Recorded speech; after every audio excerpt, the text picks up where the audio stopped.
Hello, friends. Happy Wednesday. Thank you so much for joining me live. It's wonderful to be here with you. I hope that you're having a great week. I'm thrilled to be here with you live, of course. Let's get started on our today's level up discussion. Welcome to Level Up with Winnie Sun.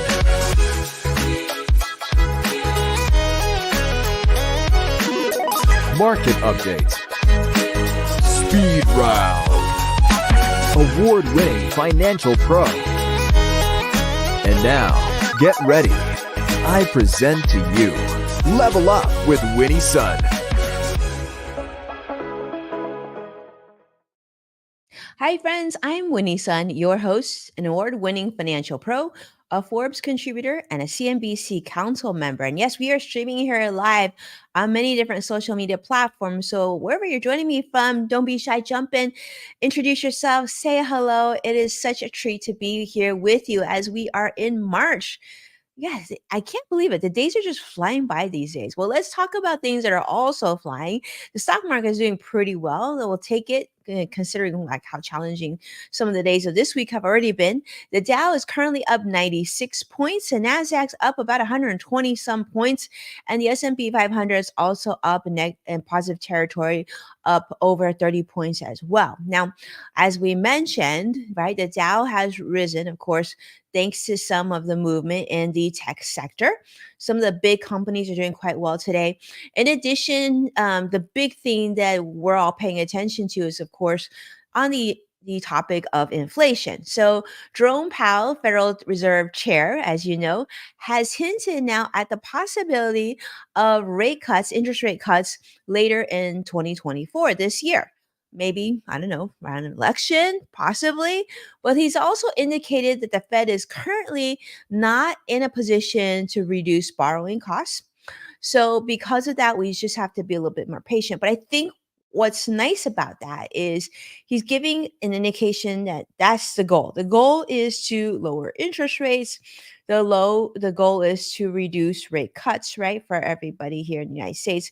But saying we're not quite there yet, but I think investors like that tone, saying that everybody's has the same goal. We just have to be a little bit more patient. So, Fed Chairman Jerome Powell has emphasized that the current policy might have reached its peak for this current tightening cycle, but they're still waiting to see the economy improve a little bit more before making more changes. Now, because of this, although investors, of course, are cautious and continue to be, but now that he's sort of given us an indication that things might be easing in terms of monetary policy, this is also seen as a positive. So you're seeing some of that reaction built into the financial markets today.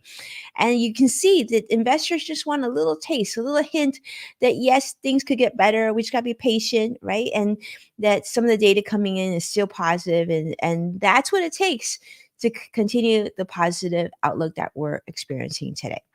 So let's continue on because there's a lot of news, and I want to share with you some of the interesting news. And this one is coming out of Tesla. Now, this is not from one of the typical sources that I work with, but I think this is one that is really interesting.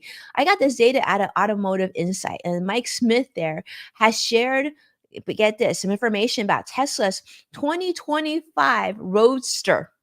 That's right. You probably have seen the Model S and the Model X and the Model Y and the 3 and everything else. But you probably remember, I think right when Tesla first started, there was a Roadster back then, right? But Tesla has now announced this really highly, very people are very excited about this new Roadster, which is slated to arrive next year. But bear in mind, I just want to put this out there. Remember, Tesla doesn't always meet its deadlines. I mean, there's been cars that have taken quite a few years to get here. I'm not going to name names because that would be rude, right? But yes, people are very excited and of course, excited about this new EV Roadster vehicle. But here's the thing based on what we know so far and what this article has shared, is that this is actually a pretty bold move. They're saying that this roadster could completely be groundbreaking. And this has really big potential because Elon Musk has already been sharing some tweets saying that delivery is going to be in 2025, and that this is going to happen. But get this, The promised acceleration from 0 to 60 miles per hour is going to be under 1 second. So this not only sets the bar for all electric sports car, but really challenges the physical limits of like cars in general, cars and their performance in general. And what's really neat about this project is this is going to be a collaboration between Tesla and also SpaceX. So SpaceX has already hinted that they're going to bring in new technology, new innovation, and maybe unprecedented features on the Roadster. I mean, what's it going to do? It's going to fly to space? Probably not, but nonetheless, it's kind of exciting that you have two really groundbreaking, really innovative companies coming together, of course, under Elon Musk's helm, um, coming together and creating this new roadster. So hopefully it all comes true. And that will be great. People will be really excited about. Hopefully, it's not on the same timeline as I don't know the Cybertruck, but of course we know that story.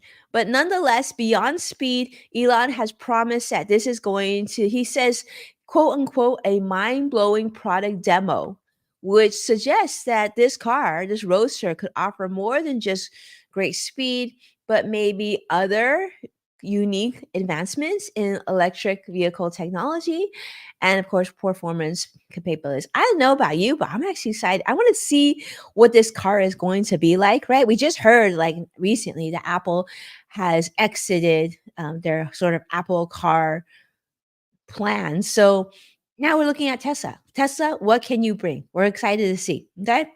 All right. So speaking of excited to see, this one you might not be so excited to see, but nonetheless, it's a big topic and it's probably impacting many of you. And especially some of you might be creators and you might be music fans. And this is something you want to pay attention to. So TikTok versus Universal Music Group, UMG. Okay, Universal Music Group, TikTok, right now, they're not friends. In fact, there's been escalating disputes in terms of what they call royalties.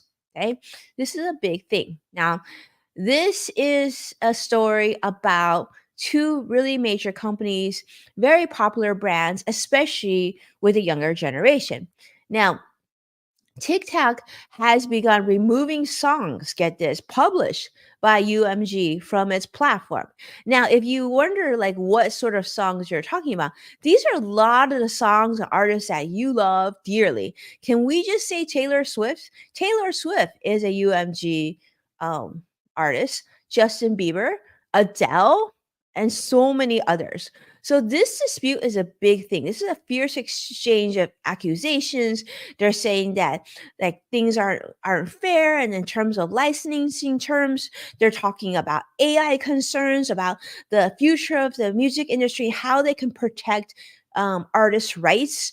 And so the estimates on the extent of TikTok's music catalog controlled by UMG, the numbers are kind of like not really clear at this point, but basically they're saying this is definitely a dominant share claimed by UMG, and they're saying that it's a much smaller fraction suggested by TikTok. So we don't know if it's really big, dominant, or is it not dominant?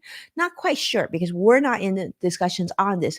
But this disagreement does make very clear just the impact of TikTok on UMG and UMG on TikTok, but nonetheless, royalty claims. So the net to you is that you might not be able to hear some of your favorite songs being used on TikTok right now. And so some of the artists that were featured in this article even talked about that's really unfortunate because you might say, well, no loss to some of these artists, right? Because they're so huge, but not necessarily. They also use social media platforms to sort of tease and introduce new music that's coming out to their fan base because a lot of their fan base are on platforms such as TikTok, such as YouTube, such as all of their social media platforms. So these are other ways to communicate to their community. So this is actually a big thing. Hopefully this gets straightened out. But just to give you an idea, this isn't the first time. In fact, back in the day in 2008 to 2009, Warner Music Group and YouTube also had a disagreement back in the day as well. So hopefully they get this straightened out. But I know all of you love your artists, your musical artists, so you'll have to find other ways to support them, and I'm sure you will, right? That's the way we figure it out. All right.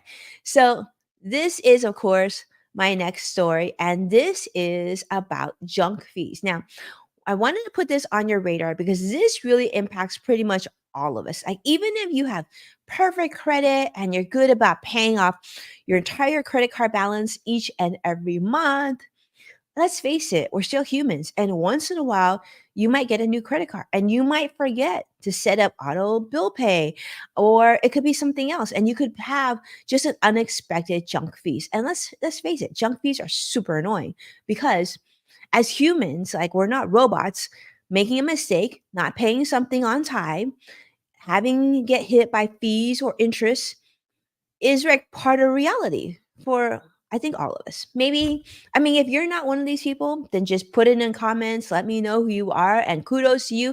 I'm sending you a virtual high five. But I think many of us can say that this has happened in the past.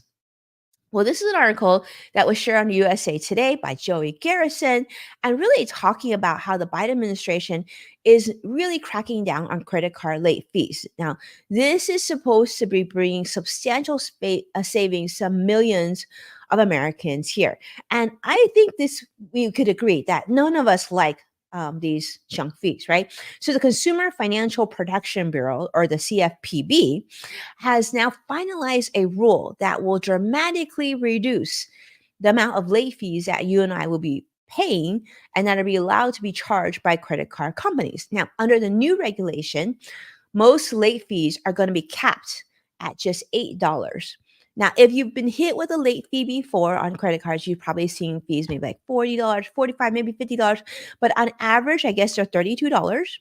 So $8, of course, is a big difference from there. And in fact, the CFPB is estimating that here in America, you're going to save about $200 annually for about 445 million Americans who pay late fees. So $220 is quite a bit of money. I'm sure you could think about something to do with that for your household budget, right? So this is addressing sort of the issue of high credit card interest margins, which really have reached an all-time high. And back in 2022, credit card companies charged a whopping $105 billion in interest. So hopefully that'll change because this is part of President Biden's broader initiative to eliminate these hidden junk fees across many different platforms and different industries, including like airlines and ticketing companies that you buy your tickets from, banking fees and whatnot. So the Biden administration's efforts is their plan is to alleviate more than $20 billion in these nuanced fees, right? Annually from US consumers. Now, following the late fee cap, though, the CFPB is also going to now be targeting overdraft fees, and they're proposing limits to make sure that they don't exceed the bank's losses. And also, of course, the measure is seeking to close a regulatory loophole, which is the potential of overdraft fees being sort of explored at various capped amounts and things like that. So President Biden is just saying that this is a big thing that they're going to do, and this is going to be led by the Justice Department and the Federal Trade Commission. In fact, they're going to be looking at more fees, focusing on anti-competitive, deceptive, fraudulent business activities and other junk fees. Another thing I thought was really interesting too, they're even talking about, how, let's say you're going to rent an apartment and they do bundling. Maybe when you rent your apartment, that'll include like maybe phone service or internet service. Well, they're saying that's not going to be okay as well. They're going after this as well. It's called bulk billing. So the Federal Communications Commission is proposing a rule that would ban these. This would prevent landlords or service providers from charging all their occupants for these types of services without individual consent. So, yeah. So I think this is good. I think change is good. Hopefully, it does mean some of the other services continue to be, reasonable. My only concern with getting rid of a lot of these junk fees, not that I'm against getting rid of junk fees. I love the idea. I think it's something that we should have been doing from the beginning. But what my concern is on the flip side, I hope that by getting rid of these junk fees and super high interest, that the credit cards don't reduce their capabilities for those of us who use these financial tools. Like it just doesn't become like higher annual fees or things like that. So that's my concern. All right. So with that in mind, let's take a look at the market. Dow's currently up 62 points still. Nasdaq is still up over 100 points, and the S&P 500 is currently up over 27 points as well. So thank you so much, my friends, for being part of Level Up today. And of course, don't forget to hit that like button and subscribe to stay updated on all things business finance and all things business finance in general. A big, of course, welcome to many of our friends. I see a lot of friends on I think a lot of friends on X, on YouTube today. Thank you so much for being here. Truly appreciate you doing so. And of course, you can find full episodes of Level Up with Winnie Sun on NASDAQ, Amazon Fire, Samsung, LG, Roku, and many other platforms. And when sharing an episode online, please do me a favor and tag at Winnie Sun to show your support so I can thank you in a future episode. So for deeper dive into more content, listen to Yes Factor with Winnie Sun on the LinkedIn Podcast Network and on Apple Podcasts or wherever you tune in for podcasts in general. I look forward to seeing you again this week. I hope you have a beautiful day. Stay well. And we'll continue to hope that the market closes in the positive in a couple hours. Take care. Be well. See you soon. Bye bye now.